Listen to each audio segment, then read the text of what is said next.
Okay, so for us that are non-members and guests, let's celebrate ourselves because we have the potential to be a member. How many of us are in there? Carmetta, I know you brought three people. Stephen, you brought one.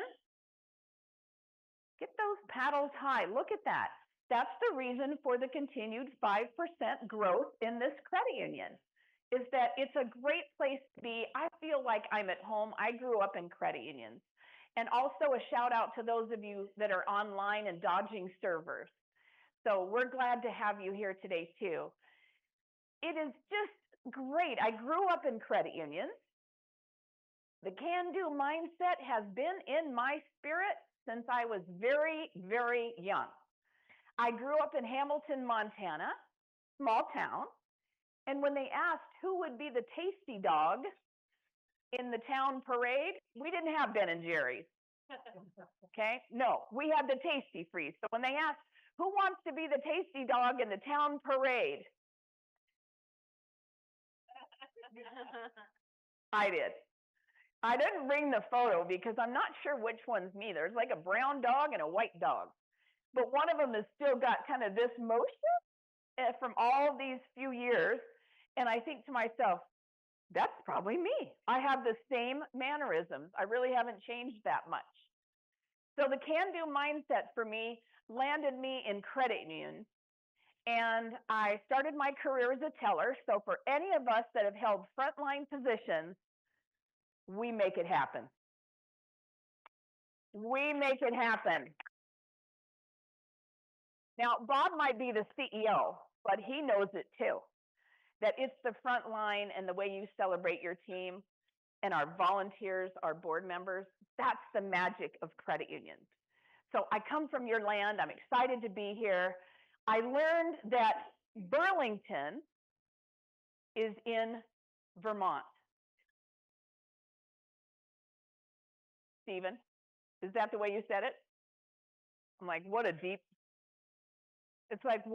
thinker. Does that mean something to anyone else? I'm like, I don't get it. What does it mean?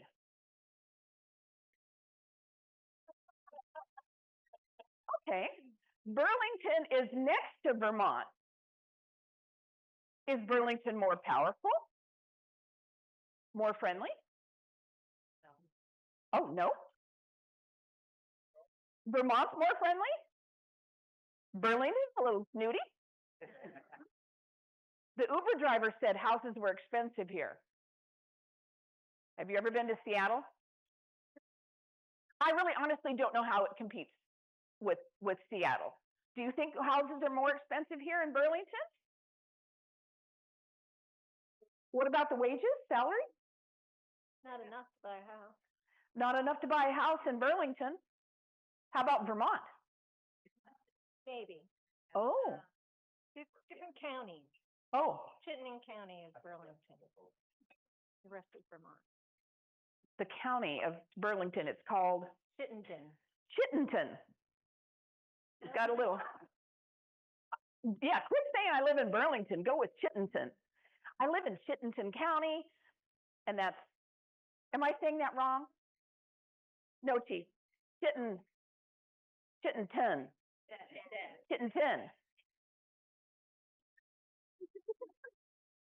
Let's stay with Burlington. It's going to be a better deal. All right, so we brought some guests. You brought 3 guests. I learned a little bit about your crowd before we start on the topic today. Thank you for bringing 3 of your colleagues that you live with. Carmetta, welcome. You've been a member how long? At least 10 years or so. That's credit union math. My life changed 10 years or so ago. That's a Vermont math? Oh, I belong in Vermont. I definitely belong in Vermont. T, you told me you win first place for most fun. Yeah, sure. How long have you been a member? Okay, same thing-ish. You guys are like Hawaii. You know, there's always like Hawaii time. Maybe that's similar in Burlington. So your most fun, you've been a member? About 10 years. All right. And did you bring a guest? Okay, you brought your friend. You're going to join the credit union. How soon will that happen? What's your buy when? Incentive we have. What is the incentive? That is the best answer ever. All of us, right? That's why you're at the annual meeting. Who else did I meet? Cindy.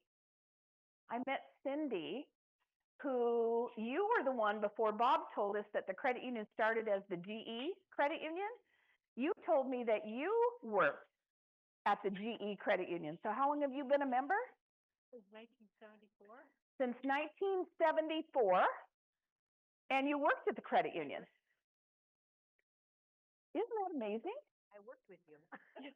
And you worked with her? Well, I was in the credit union, but you looked familiar when I walked in the room, and I was like, I wonder. Oh my goodness. And who else is related? Right, it's one of those things we're like, oh no, I saw you too.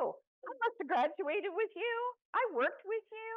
That's the credit union family. So I am just so delighted to be here. I come from Seattle, and I want to introduce a colleague that I'm not doing this alone. Someone is with me. Someone is clicking the PowerPoint slides to make sure we end on time. You wouldn't want to assign that to me because we could be here a while. So I want to introduce and have you stand real quick. Isabella Meadows. This is Isabella Meadows. Now, some of you are saying, oh my goodness, she's a little bit younger. Yes, we have some generational divide, but what we share is a can-do mindset. And I met you about a year ago, and she said, you know, I'm looking for a mentor. And I said, great, because I'm looking for a mentee. I want to share everything I know and help you get as far as you can, as fast as you can. So I'm just delighted that you're here with us. And I'm delighted that I keep turning her on to credit unions. We did an annual fundraiser in Colorado. Credit unions for kids. Is that a thing here too?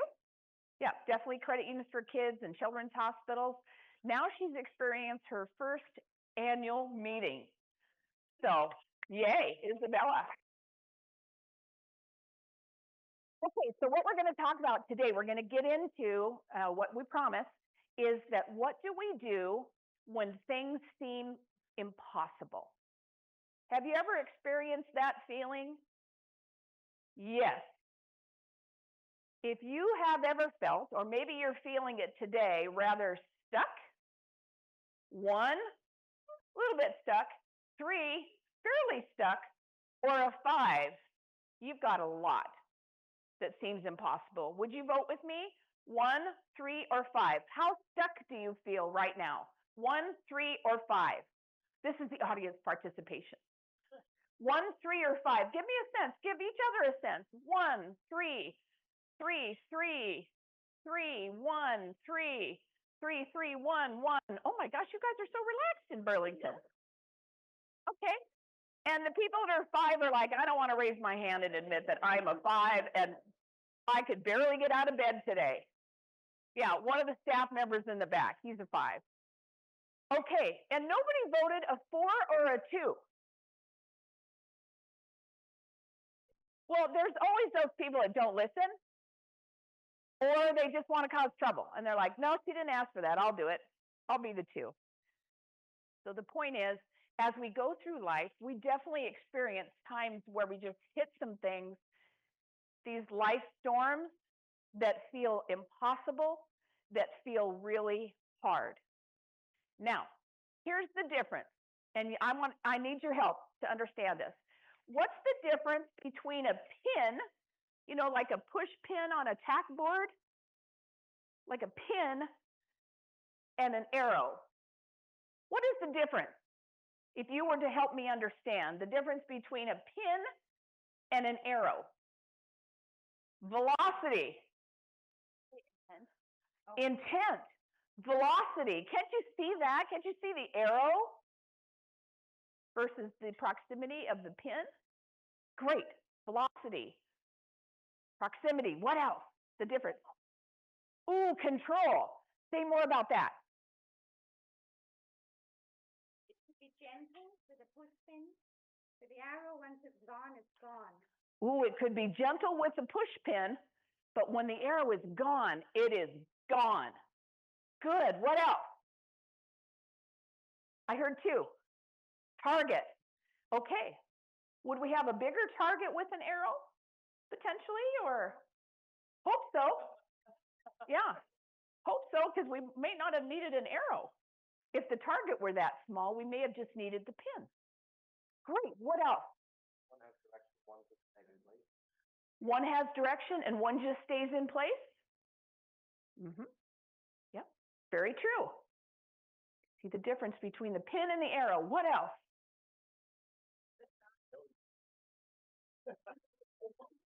Okay, what? One can kill you. One can kill you. One just may hurt, depending on the length of the pin. It could be a long pin. Generally, a push pin is going to be different than an arrow, and it can kill you. Somebody said something here. So the size. The size also. Okay, the size. All right. What else? Pins versus arrows. The reach. As far as we can send it? Uh-huh. Ooh, accuracy. Accuracy. If you really want to pinpoint something, you may decide to use a pin versus an arrow. The arrow is like more powerful. The arrow is more powerful. It's really got some thrust, generally, if we know how to get the arrow launched. So there's the arrow and the bow. Something back here. Impact. Impact. Blood splatter. Right? When that thing hit the pin or made the impact, the pin versus the arrow, different impact. Is there anything else we've missed? Yes, Monique. One's general, one's specific in terms of direction. One's general, one's more specific as far as its direction. Good. Good, yes. Skill. One takes skill. And the other, most of us can do that. Okay, good. Yes. One, it holds something in place, the other is to destroy. Ooh, that's deep. You're the deep table. One is used potentially to hold something in place, and one is used to destroy something. Could be used for destroy. Ouch. Is there anything else we've missed? What about removing the pin versus the arrow? How is that different?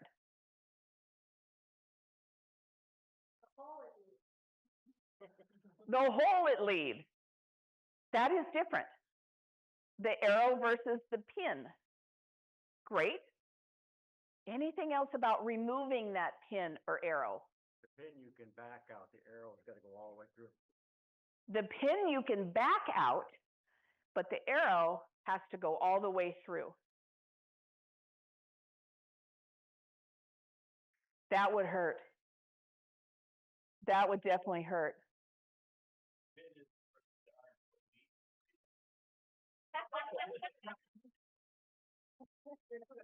Every audience has at least one.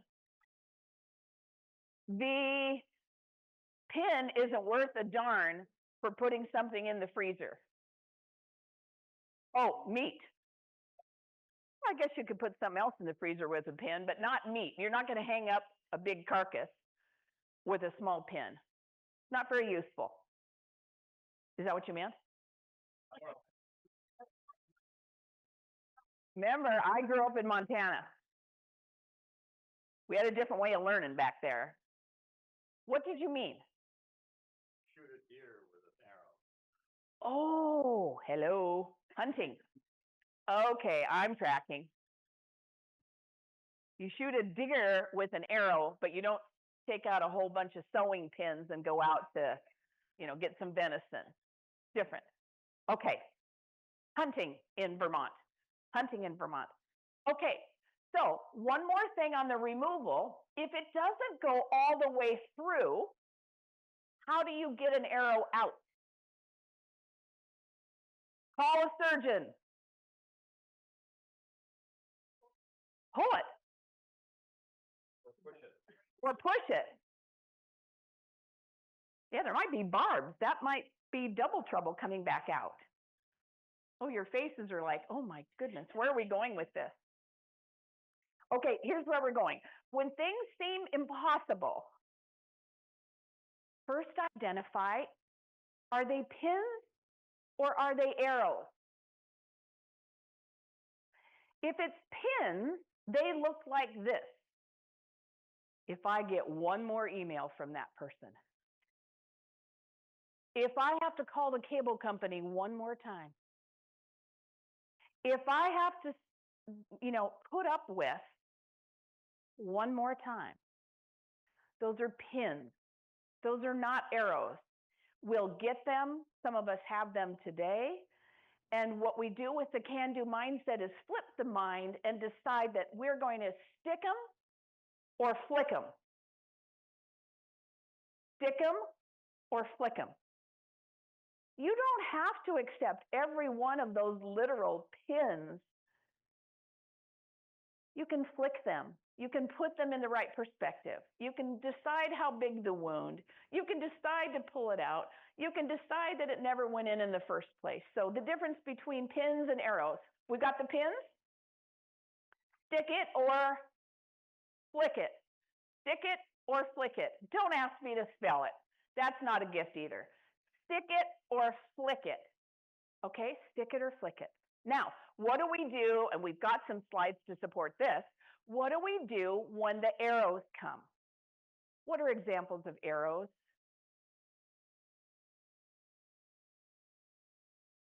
Health.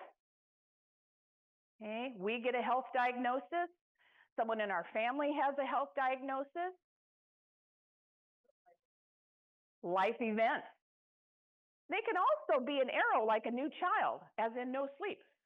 That can also be a bit arrow-sized. It doesn't necessarily mean it's negative. It means, wow, that's a big shift and change in my life. I've got an arrow to process, right? What else might be an arrow? A new job. You didn't think I'd recognize you. What is your name? Heather. Heather. Heather's worked at the credit union 1 week. How did I learn that? Because she was a greeter and she told me. So welcome. Yeah, her life's about to change in a big way, Heather. Yes. Talk to Cindy. Talk to Cindy. Mentor, mentee. See how it's all working? Yes. All those things, new jobs, changes in life, life events, those create arrows. And how do we deal with those arrows? Let me tell you my story. I'll share my story, and then Isabella will help me share what did I do? What did I really learn? Now, this is coming up to 5 years ago. Actually, the arrow started more like 11 years ago. My husband and I, Dennis and Denise, he was a jerk, but it sure looked good on our check. Just kidding. Dennis, and he still is, he is my soulmate. And old Dennis and Denise moved from that job, from that innovation job in Wisconsin, moved back to the Seattle area, or to the Seattle area, and finally said, we have got to get a new doctor. We have to admit we have moved thousands of miles, and we can't keep flying back to see our doctor. So we went into the doctor just to get established, and this woman says, and we've always gone to the doctor together, it's weird, but we do, and the doctor said, would you like to talk about your kidney? And my husband said, absolutely, would you like to talk about yours? She did not laugh. She didn't laugh at all. And she said, are you not aware that you're in stage 4 kidney failure? Hello? Dennis Gabel? Dennis G. Gabel? G-A-B-E-L? That arrow came out of nowhere. We had no idea, and that came right into our family. I'm going to share with you how we processed it. What we did is we went on dialysis in 6 months. My husband was on dialysis out of nowhere. And old Team Gable with the can-do mindset, went to the dialysis center Tuesday, Thursday, and Saturday night. For those of you that have experienced dialysis or know someone in your life about dialysis, they put you on a machine like a fax machine, a great big fax machine, and you run for 5 hours to take the blood out of your body and clean it and put it back in. So old Team Gabel, 3 nights a week down at the kidney center. I wanted to work all day, get home, pick him up. He could drive, but I wanted to be with him. He's my soulmate. And so we went down, and I would give the time to work. They had a laptop stand for me. He would watch TV. They'd hook up the machine. We'd get home at 11 o'clock on those nights. He would crash, have a bad night. One good day, and we were back at it. So we did that in multiple ways for 6 years. Yep, 6 years. And we figured out a way to travel. If you got a can-do mindset, you just call another center and you go to Las Vegas and do your dialysis in Las Vegas, because you got to get to a casino. So we figured out those kind of things. And then about after 6 years, one morning on August 3rd, my husband cried out in horrible pain and developed a brain bleed. And I thought, ooh, another big arrow. I have processed the other arrow. This is another very large size arrow. I never imagined he wouldn't live. Never imagined. We went to the Harborview Medical Center. Never thought I would hear Gabel flown to the trauma hospital. What? Those are arrows. What now? He survived the surgery, took a bad turn, and I had to make the decision to let him go. So that was coming up, we're just coming up to 5 years. So to me, those are serious arrows. I remember not even being able to process. Just like for those of you that have had those big arrows come so fast, your brain actually doesn't work. The cogs don't actually click. So for me, the crochet hook did. And I built like 10 blankets in like 10 weeks. Until my thumb started to hurt and wouldn't move anymore. And I thought, I wonder how that happened. Hey, well, that was a pin. We took care of that, got a cortisone shot or something and fixed that right up. So how did I do it? How did I do it? How have you done it? Many of you have experienced arrows before. I call it shift to neutral. Step one, feel the feel. Whatever it is you're feeling, you're sad, you're mad, you're anxious, you're just so distraught, whatever it is for you, first you have to stand in it. You've got to feel the feel. You can't dismiss it and say, no, I'm good. Nope, super good here. You may decide that that's your public announcement. But what you want to do is say, I feel so lost. I feel so lonely. I feel so confused. I feel so sleep deprived. I feel so, whatever it is for you, step one, you've got to feel the feel. Step two, shift to neutral. What do you imagine neutral to be? What's neutral for you? It's a safe place where you're going to kind of regain yourself. What are some things that you might shift to neutral? What would you do? Go for a walk? Yes. Mindfulness, stay in the present moment. Stay in the present moment. That's your neutral. Excellent. What else would you do? You'd sleep on it. Maybe a week or 6 weeks. Yeah, you'd sleep on it. What else would you do to kind of regain your composure? At least temporarily. This isn't going to fix this for months. But when you shift to neutral, yes. Try to eat regularly. What else? Go out and meet some friends. Go out and meet some friends. Routine. Build a routine.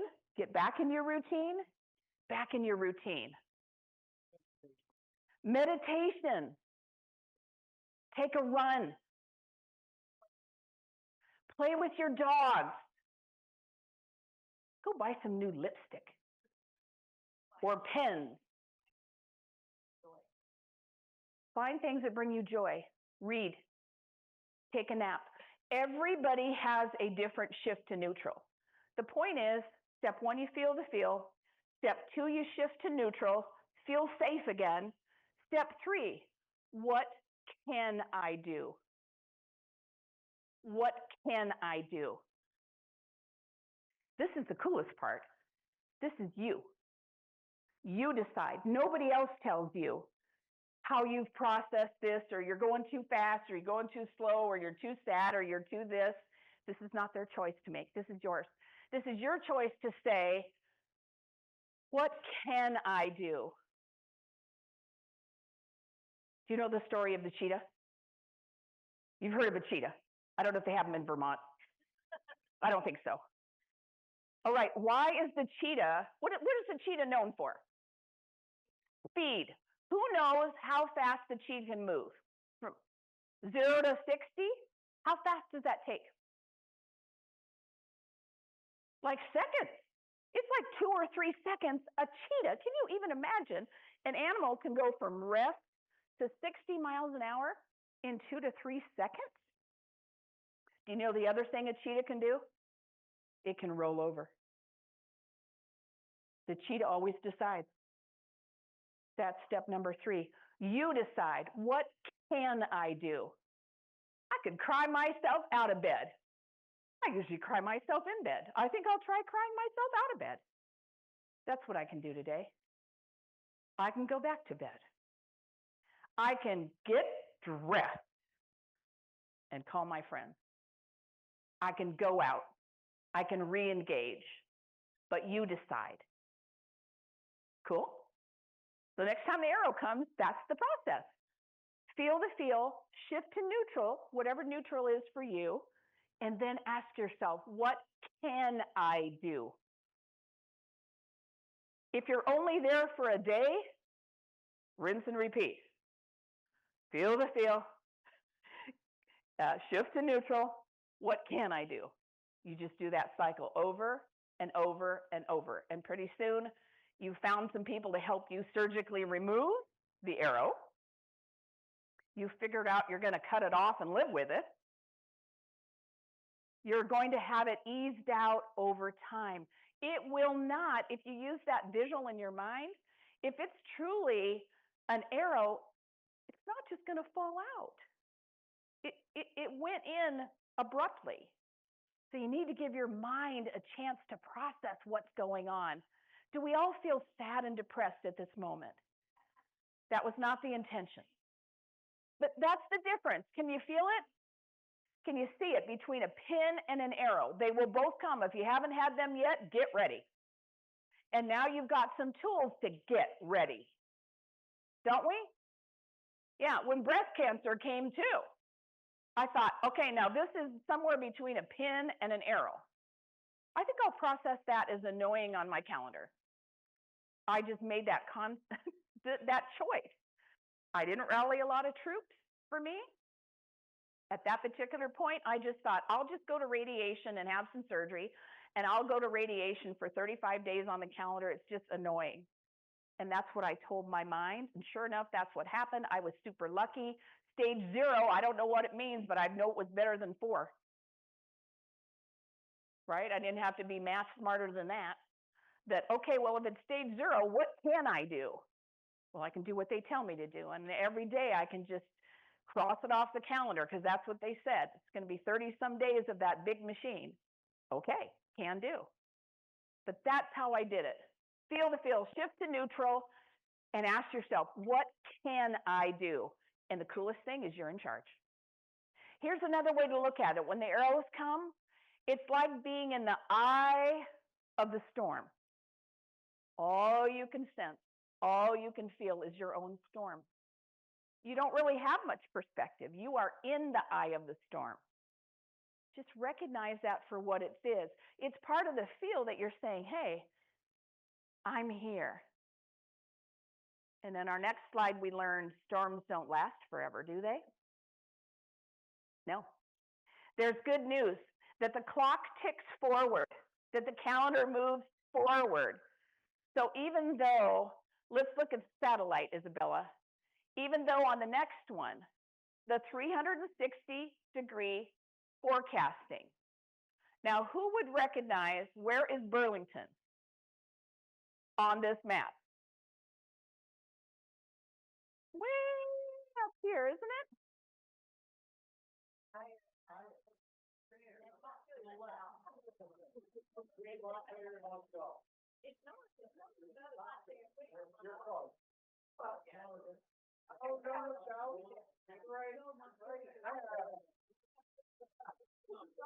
This reminds me of the time that when I lived in Wisconsin, I was trying to explain the difference between Wisconsin and Michigan. It started to get nasty, and I didn't mean to. I mean, it was just like, no, those are mittens. Some of you are still processing that joke. All right, so, but here's the point. 360-degree financing, there's my credit union coming out. 360-degree forecasting means that there is a storm, you're in it, and the storm will move. It'll be here tomorrow? Well, clearly, because Burlington is right here. Woo! Okay, it'll be here tomorrow. Will it be horrible? Or dissipate by the time it hits? Oh no, we expect horrible here in Burlington. Okay, so with horrible weather on the way, you're in the eye of the storm. One vantage point from your mindset is the storm is moving and it's coming. But remember the word in your mind, it is moving. You are not staying in the storm forever. There's another thing to think about, the satellite view. What would the satellite view do for you if you looked out and focused down on your storm? Would that look different? It definitely would. It definitely would. So remember that too. When we are in the storm, we are in the storm. This tells us, remember the storm, remember to pull up and think of the satellite view for the storm, and one more, the long-range forecast. This will move through. It may take a while. It's not a pin, it's an arrow. But it will move through. And when things seem impossible, oh, yes, you can. The way you used to? Maybe not. But oh, yes, you can. Oh, yes, you can. Zoom in, zoom out. It's a similar tool. When we are focused so much on the arrow and the hurt and the feelings and what's going on, and oh my gosh, it's only happening to me, I'm sure it's not anybody else in the universe, or at least not as bad as me, then we need to zoom out. When you zoom out, you start to feel like, oh, I'll bet there's someone else who has experienced this. I'll bet there's someone else who could help me. I'll bet that I don't have to completely reinvent myself, but maybe I need to re-engage. Just re-engage when you zoom out. Is that making sense? When you have a big arrow hit, and if you're like me, I thought, ooh, this is a good chance to design my whole purpose on earth. What is my purpose? Oh, that is a huge task. I was spinning so far up here. By the time I processed a lot of that grief and found myself up here, I was like, why am I here? What is my purpose on earth? I needed to go back down and say, what are you good at, Denise? What brings you joy, Denise? So I had to take it from, oh my gosh, I can't solve that right now, down to here, and then I come back up. So that's all it means. Zoom in, zoom out. Change your perspective. Think of the weather forecast. Think that the storm will pass, but the storm will decide how fast. You'll decide how fast. Is that helpful? Yes, good. Good, good. Now, do we have another tool, Isabella? Or are we moving into some questions? We're moving into questions. All right. I know we got one question submitted, but what other questions? I was impressed that you got so many questions. That was fun. I thought it was really fun. I thought you did a really good job too. Thanks. Yeah, really good job. Good answers. Do you know when I worked in the credit union, who was the woman here that asked about what about some of those members before they go delinquent and before we have to take action in a different manner? When I worked at my credit union a few years ago, Spokane Teachers Credit Union in Spokane, Washington, Liberty Lake, I was a curious leader like Bob. And I remember going into the collection department. I wanted to learn about the collection department. What goes on a Friday afternoon in collections?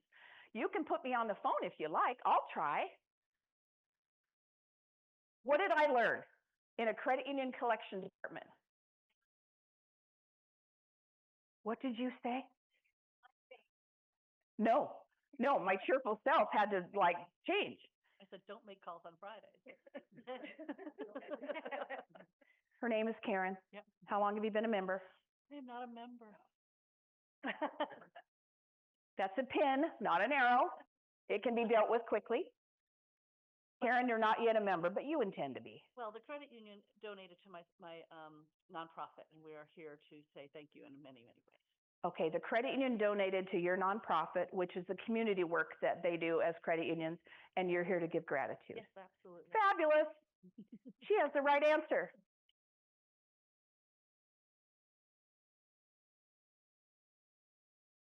That's what I learned. Credit unions don't make calls on Friday, Denise. Who wants to treat another human being like that? To leave them a quick voicemail, hey, just so you remember, because you don't remember, I'm sure you do, but I'd like to add to the wound that your car loan payment's delinquent. Bye-bye, have a good weekend. That's what I learned. And honestly, that is the credit union difference, Karen. That is it. That was a squirrel, we're off track. What other questions do you have? I know we had one sent in that we're going to manage, but what questions do you have? What would you like to offer or ask of the group?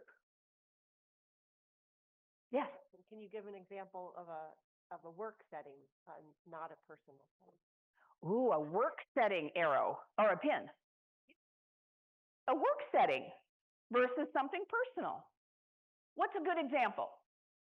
Staff, what's a good example? We'll put you on the spot. What's a good example of a workplace pin or an arrow? Oh, you're getting a new manager. Is that a pin or an arrow?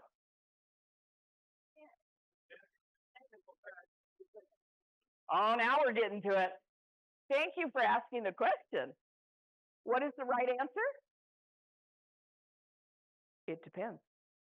You're getting a new manager. That's me. She's sitting right next to her. She's really good. I think she's good. I met her yesterday. God, how do I tactfully just move forward from this? You both got a new relationship. Okay, we don't know if it's a pin or an arrow. It could be neither. Flowers. It could be flowers. I know she ordered cookies yesterday for the department. That I do know because I chose not to go up and take part. And I checked in with her today and she did follow through and they were chocolate chip. So whatever. Okay, so it doesn't mean, so what do we, for this scenario, we're going to assume this is not so good.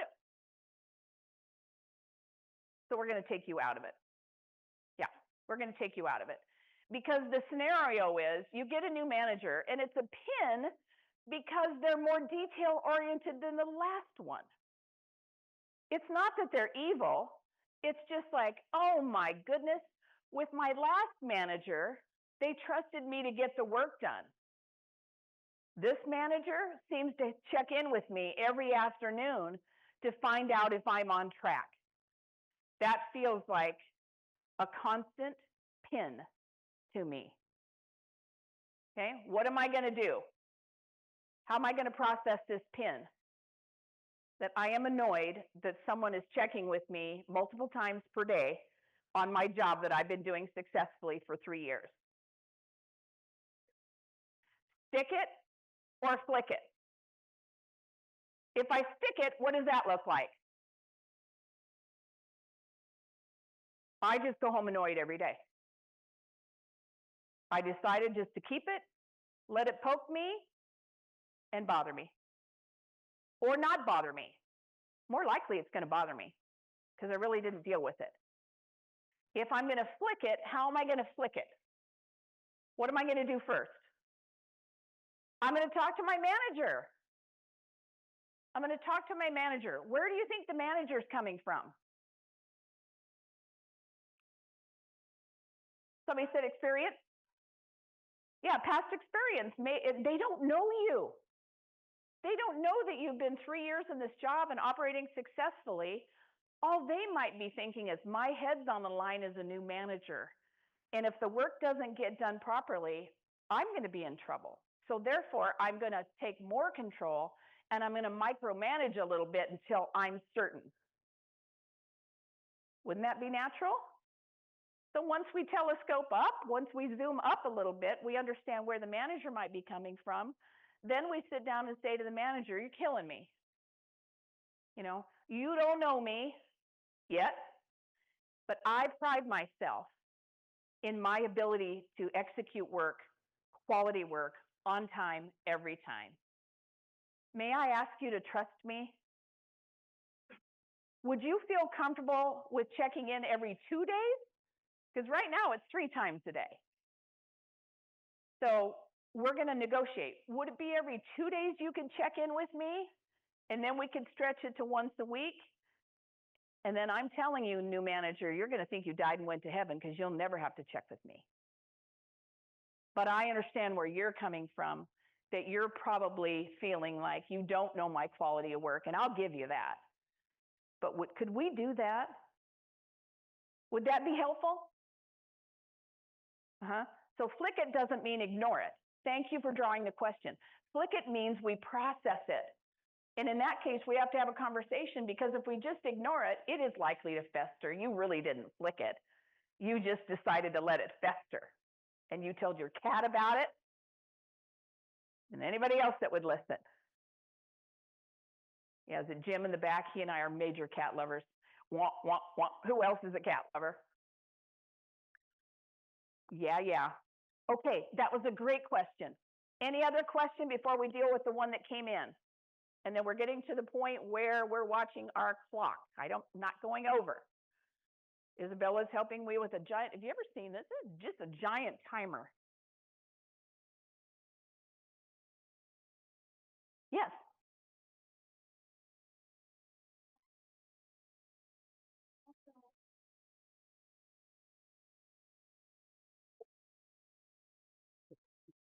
Pin. Good. Simple glass of water. So the arrow that you mentioned, I'm thinking of it as a sudden bit of news or sudden impact in some way. But there are other things in our life that happen over time, and it just compounds and just becomes this big thing that eventually you feel you can't get out of. And have you drawn up any analogies for something like that? Thank you for the question, because yes, my primary analogy is the arrows come out of seemingly nowhere. They hit hard, they go deep, and you're asking about what if maybe through your life, for whatever reasons, all the choices, all the things, everything that happened to you, and all of a sudden you wake up one morning or 1 month and you're like, feels like an arrow. Feels like over time, I'm suddenly not as happy in my life as I'd like to be, and it feels like a big burden. It feels like it's impossible to change now. That's a good question. Would the same tools work? Feel the feel, shift to neutral, and ask yourself, what was the question? What are you going to ask? What can I do? I think it would be the same. I think it would be the same. And it would be that same kind of feeling that you've now found yourself in the eye of the storm. It might have arrived slowly over time, but if you were honest with yourself to feel the feel where you ended up, getting out would be the same. Making that change would be the same. to feel the feel. What are you thinking, Monique? Morgan. Morgan, I'm sorry, Monique. Morgan. Well, you've got a beautiful spelling. Thank you. Yes, Morrigan.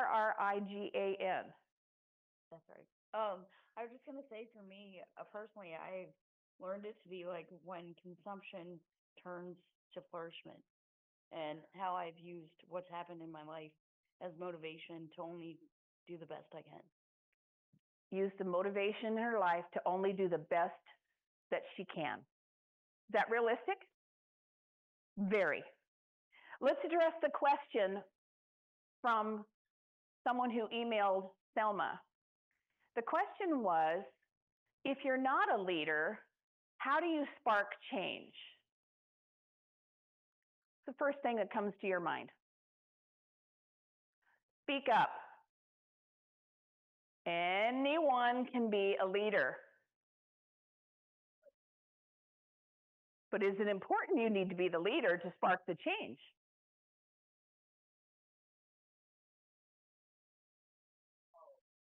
Everybody is a leader because they have loyal followers. You don't have to be a leader. You have to be a really good follower. You don't have to be a leader, although everyone is a leader.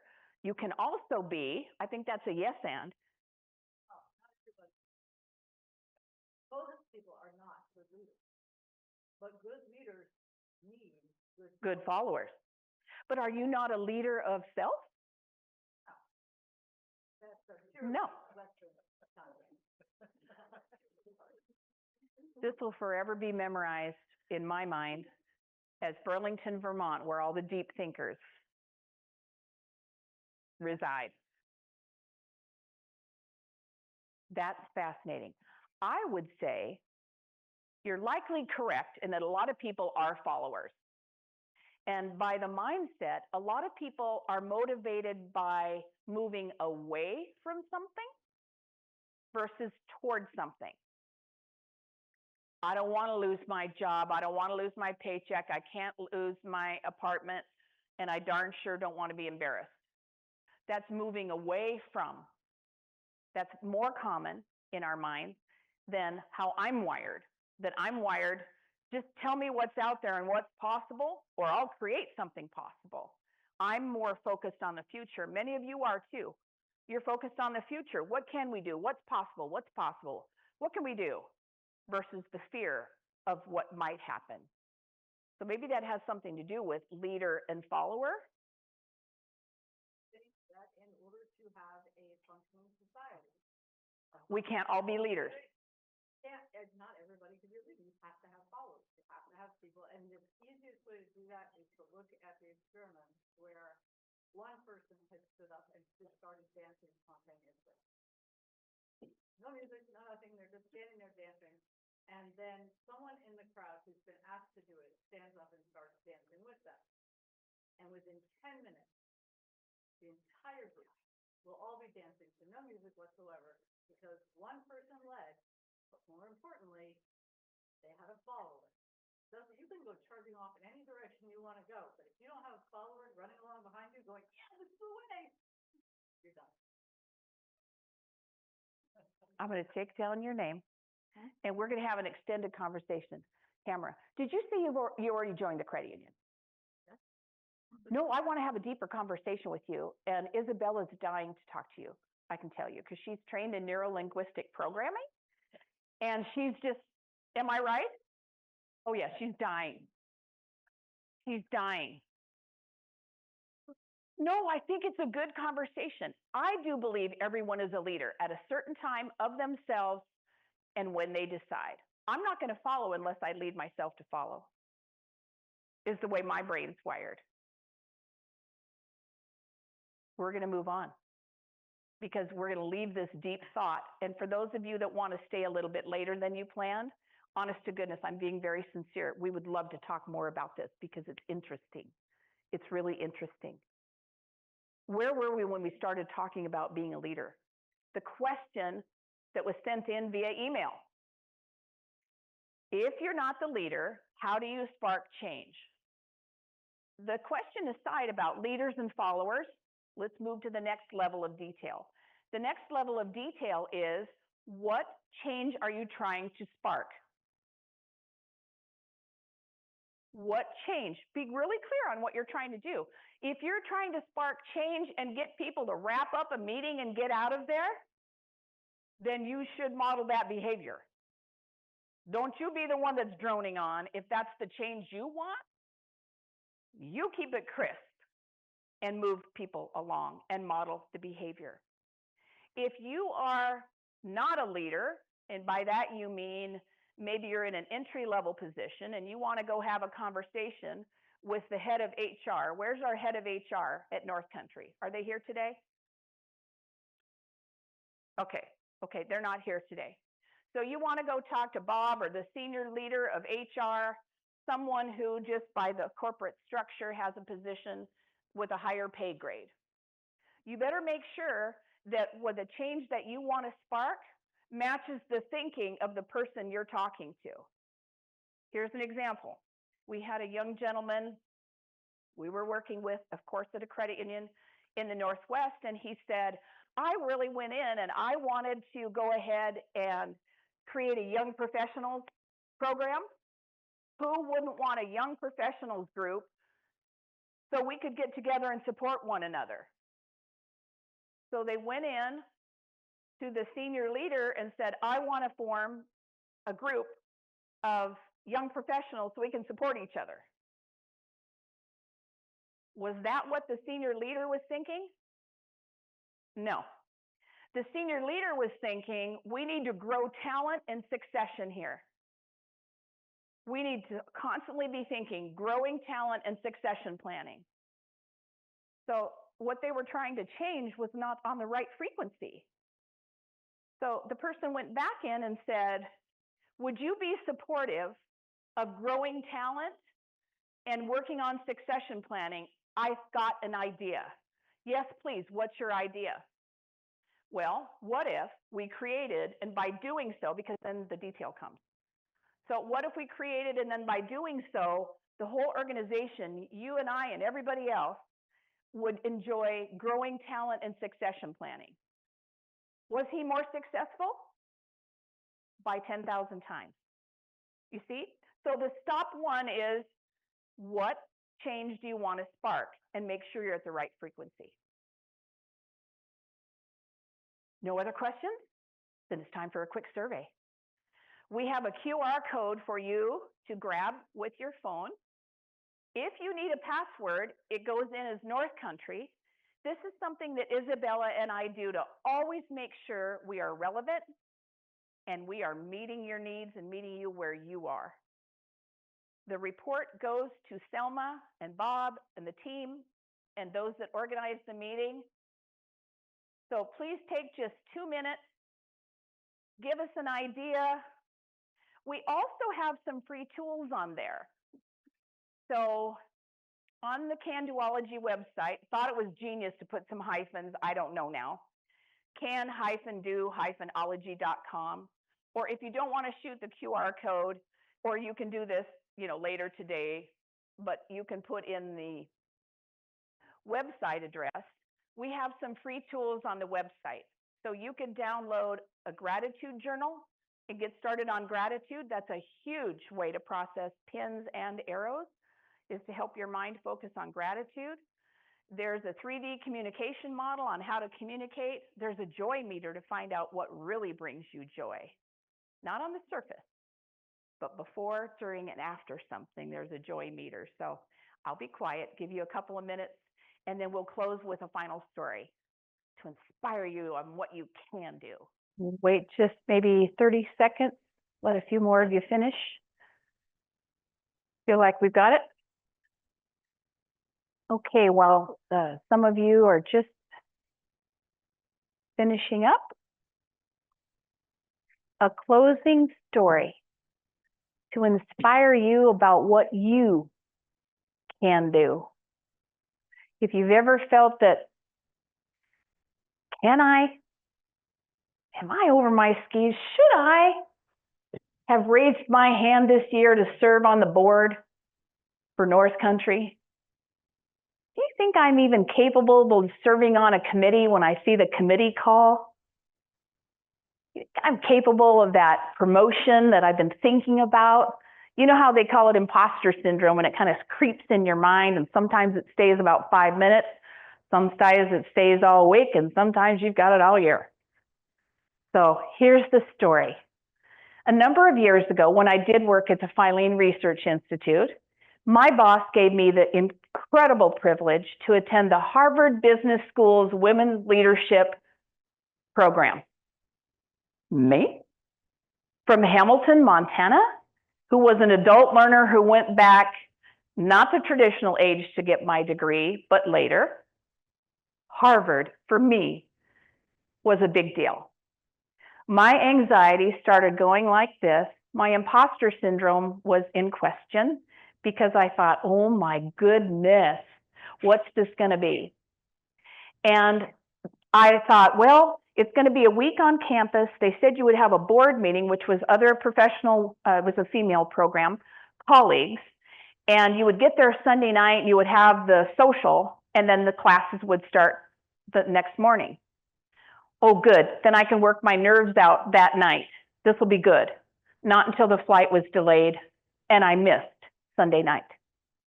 My anxiety shot even harder. Oh no, now I'm behind. I haven't met these people. What's going to happen? All those terrible things that we think about in our mind for some unknown reason. And I enter the room and the lady says, go over, you'll find your name tag and see the people at your boardroom table. Okay. I walked in there. I'm sure I had arm sweat way down to here. I was so nervous. And I walked in and I thought, uh-oh, I'm in like honeycomb leopard. Every other person was in navy blue or black. And I thought, oh my gosh, I missed a memo and I'm already disrespectful to the entire campus. I don't know. It just was the shock. Like I tried to do me and already it wasn't working. I was really nervous. I sat down. I thought, how am I going to introduce myself? I'm just nervous. I'm nervous. And the first person introduced herself and said, hello, I am Martha. I am the CEO of the Queen Victoria Hospital, England. Oh, don't do eye contact. Just let's let this thing go the other way. Next person says, I am Joan. I am all things government for the country of Nigeria. Barking dogs, roads, books, the country. Now remember, I work for the Filene Research Institute that does innovation and research for credit unions. We have 6 employees. Do you think my mind was buzzing? Denise Gabel, Filene Research. Oh, I had it going all right. What was I going to say? And then the final person, she's spotlighted, and she says, my name is Janet. I've been to space 3 times. I'm an astronaut. I'm going to say, oh my goodness. I was so petrified, and I had made up all of these things in my mind so that I could fit in. And then I'll never forget that moment because it was like, Denise, you better do you. You're going to end up in a big lie with a big arrow in a few weeks. Here's what I did. Maybe this will help you. I grabbed the bottom of my chair. I pushed my feet as hard as I could into the floor. I said to myself, you are not 5 years old. You have been placed here for a reason. And then I just calmly said, I'm Denise Gabel. I'm the Chief Innovation Officer at the Filene Research Institute. We're located in the Midwest. We are small, but a very substantially impactful firm. I'm here to learn from all of you.